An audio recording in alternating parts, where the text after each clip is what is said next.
नमस्कार दोस्तों, स्वागत है आप सभी का एक बार फिर हमारे YouTube चैनल सनातन धर्म का संसार पर। अगर आप हमारे चैनल पर नए हैं और अभी तक हमारे चैनल को सब्सक्राइब नहीं किया है तो अवश्य सब्सक्राइब करें। दोस्तों, आज हम आपको बताएंगे व्यक्ति विशेष और हर व्यक्ति से जुड़ी एक सामान्य सी जानकारी, जिसे जानने के बाद आप भी अचंभित हो जाएंगे। अगर आप अपने जीवन में धन हानि का सामना कर रहे हैं, परिवार में कलह सामना कर रहे हैं, तो उसका छोटा सा कारण है आपके नहाने की आदत। दोस्तों, इसी के बारे में हम आज आपको इस वीडियो में बताएंगे कि नहाने के तुरंत बाद व्यक्ति को भूलकर भी इन कामों को नहीं करना चाहिए, अन्यथा उनके घर में कंगाली और बर्बादी देखने को मिलती है। दोस्तों, इसका सीधा सीधा कारण होते हैं हम स्वयं कुछ ऐसी गलतियां करते हैं जिनकी वजह से हमें परेशानियों का सामना करना पड़ता है। दोस्तों, नहाना इंसान के लिए बहुत ही जरूरी होता है और हिंदू धर्म में जो व्यक्ति नित्य स्नान करता है उसे बहुत ही बड़ा पुण्य का भोगी माना जाता है। नहाना व्यक्ति के लिए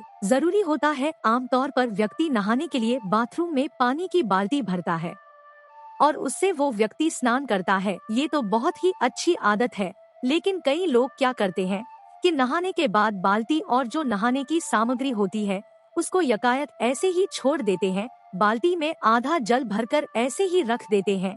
ये बहुत बुरी आदत है। नहाने के बाद बाल्टी को सीधा नहीं रखना चाहिए, उसे तुरंत ही उल्टा करके रखें। ऐसा माना जाता है कि नहाने के बाद जो पानी छोड़ दिया जाता है उसमें अगर घर का कोई दूसरा व्यक्ति स्नान कर लेता है तो उससे उसकी उम्र घटती है और साथ ही साथ उस पर नकारात्मक प्रभाव पड़ते हैं। दोस्तों, हर व्यक्ति अपनी किस्मत का धनी होता है। हर व्यक्ति के पास अपनी सकारात्मकता होती है, नकारात्मकता होती है, जिसके अनुरूप अगर आपका समय बुरा चल रहा होता है और अगर आप ऐसा कार्य करते हैं तो आपके परिवार के सदस्यों को भी उतना ही दुख देखना पड़ता है जितना आपको देखना पड़ता है। तो नहाने के तुरंत बाद आपको कभी भी अपनी बाल्टी में जल भरकर नहीं रखना चाहिए। इससे दोस्तों, एक तो ऐसे ही जल की हानि भी होती है और साथ ही साथ पारिवारिक सदस्यों को भी नुकसान का सामना पड़ता है। तो दोस्तों, कभी भी ऐसा कार्य नहीं करें। हाँ, अगर संभव हो तो आपको नहाने वाले शावर का यूज करना चाहिए। इससे धरती का जल भी बचता है और साथ ही साथ आपके कार्य में पानी भी कम लगता है। अगर आप ऐसा नहीं करते हैं तो कोई बात नहीं, लेकिन आपको पानी भूलकर भी छोड़ना नहीं चाहिए ताकि इससे आपको बर्बादी का सामना नहीं करना पड़े। दोस्तों, एक बात और है कि कई लोग क्या करते हैं कि नहाने के बाद विशेष तौर से पुरुष अपने जो भीतर पहनने वाले कपड़े होते हैं, बनियान, अंडरवियर, कभी भी दोस्तों किसी महिला से इनको नहीं धुलवाना चाहिए। इन वस्त्रों को अंतर वस्त्र कहा जाता है और इन्हें व्यक्ति को स्वयं ही धोना चाहिए। इसे वॉशरूम में ऐसे ही छोड़कर नहीं रखना चाहिए और विशेष तौर से रात्रि के समय तो इन्हें गिला करके भूलकर भी नहीं छोड़ना चाहिए। इससे घर में नकारात्मकता आती है और व्यक्ति के अंदर अगर नकारात्मकता प्रवेश कर जाती है तो उसके जीवन में बहुत बड़े कष्ट मिलते हैं। तो दोस्तों, पुरुषों और महिलाओं को भी अपने अंतर वस्त्र स्वयं ही धोने चाहिए। इसे किसी दूसरे व्यक्ति से नहीं धुलवाना चाहिए और इस बात का आपको विशेष ध्यान रखना चाहिए। अगली चीज की बात करें तो कई लोग क्या करते हैं कि नहाकर आने के तुरंत बाद में वो व्यक्ति अपने पैरों को धोते हैं। दोस्तों, आपको भूलकर भी ऐसा नहीं करना चाहिए। नहाने के बाद मन पवित्र हो जाता है और आपको भक्ति में मन लगाना चाहिए। आप अपने पैरों को धोकर वापस अशुद्धता का कार्य करते हैं। पैर धोकर आप सोचते हैं मन ही मन की आप शुद्ध हो गए है, लेकिन हिंदू धर्म में ऐसा करना वर्जित माना जाता है।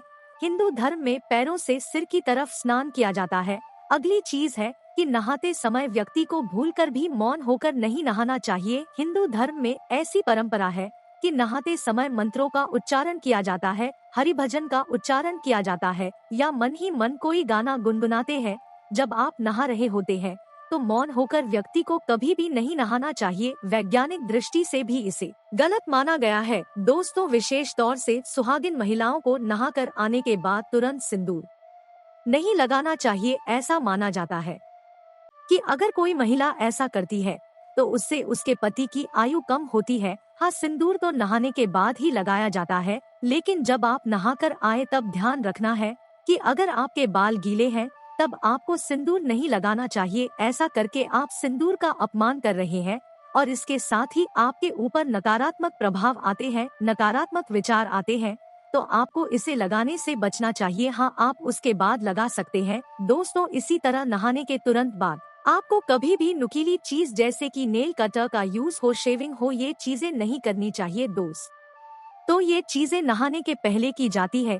अगर नहाने के बाद आप ये चीजें करते हैं तो नहाने का पुण्य आपको प्राप्त नहीं होता है। कई लोग क्या करते हैं कि नहाने के तुरंत बाद अग्नि को स्पर्श कर लेते हैं। नहाने के तुरंत बाद भूखे पेट कभी भी अग्नि को स्पर्श नहीं किया जाता है। अग्नि को भोग लगाने के बाद ही अग्नि को स्पर्श किया जाता है।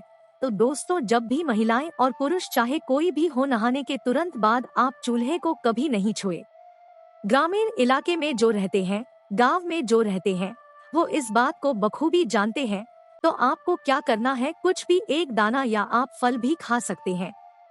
उसको खाकर उसके बाद आप चूल्हे को अग्नि देव को हाथ जोड़ने के बाद माता अन्नपूर्णा से प्रार्थना करने के बाद छू सकते हैं, ताकि आपके घर और परिवार के लिए सदैव वो कार्य मंगलमय हो। तो पको नहाने के तुरंत बाद चूल्हे को छूना नहीं चाहिए। दोस्तों, कई महिलाएं क्या करती है कि नहाने के तुरंत बाद श्रृंगार कार्य करती है। दोस्तों, हिंदू शास्त्रों के अंदर इसे वर्जित माना गया है। आप कहेंगे कि श्रृंगार तो नहाने के बाद ही किया जाता है, तो आपकी बात बिल्कुल सही है, लेकिन नहाने के तुरंत बाद आपको सबसे पहले अपने बालों को सुखाना चाहिए।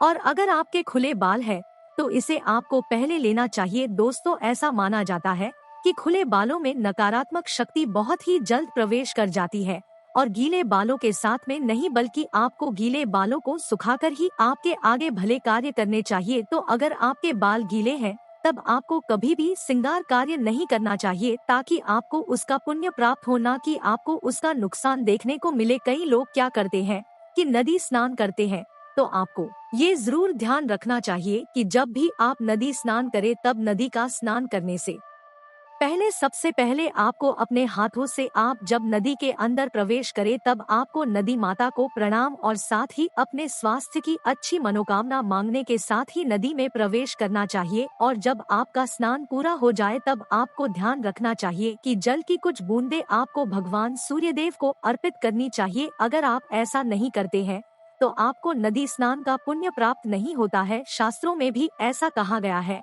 कि अगर आप नदी स्नान करने जा रहे हैं तो सबसे पहले आपको नदी माता को प्रणाम करना चाहिए। इसी तरह एक साथ अनेक व्यक्तियों का नहाना वर्जित माना गया है। जी हाँ दोस्तों, नदी स्नान या किसी पुण्य स्थल पर स्नान करना शुभ माना जाता है। उससे आपको सौभाग्य की प्राप्ति होती है। लेकिन अगर अपने घर में ही स्नान करते हैं तो अगर आप कहे तो दो व्यक्तियों को कभी भी साथ स्नान नहीं करना चाहिए, और विशेष तौर से महिलाओं को ये ध्यान रखना चाहिए। ऐसा माना जाता है कि इससे उनके स्वास्थ्य पर बहुत ही बुरा असर पड़ता है, और साथ ही साथ ऐसा भी देखा गया है कि इससे उनके जीवन में कई तरह के नकारात्मक प्रभाव देखने को मिलते हैं। इसी तरह नहाते समय व्यक्ति को अपना मुख कभी भी दक्षिण दिशा की तरह नहीं रखना चाहिए। दक्षिण की तरफ मुख करके कोई भी व्यक्ति स्नान करता है तो ध्यान रखें, ये दिशा पितरों की दिशा मानी जाती है। एक बार ऐसा हुआ तो कोई बात नहीं, लेकिन अगर आप ऐसी गलती बार बार कर रहे हैं, लगातार आप ऐसा कर रहे हैं, तो आपके ऊपर पितृ दोष हावी हो जाते हैं।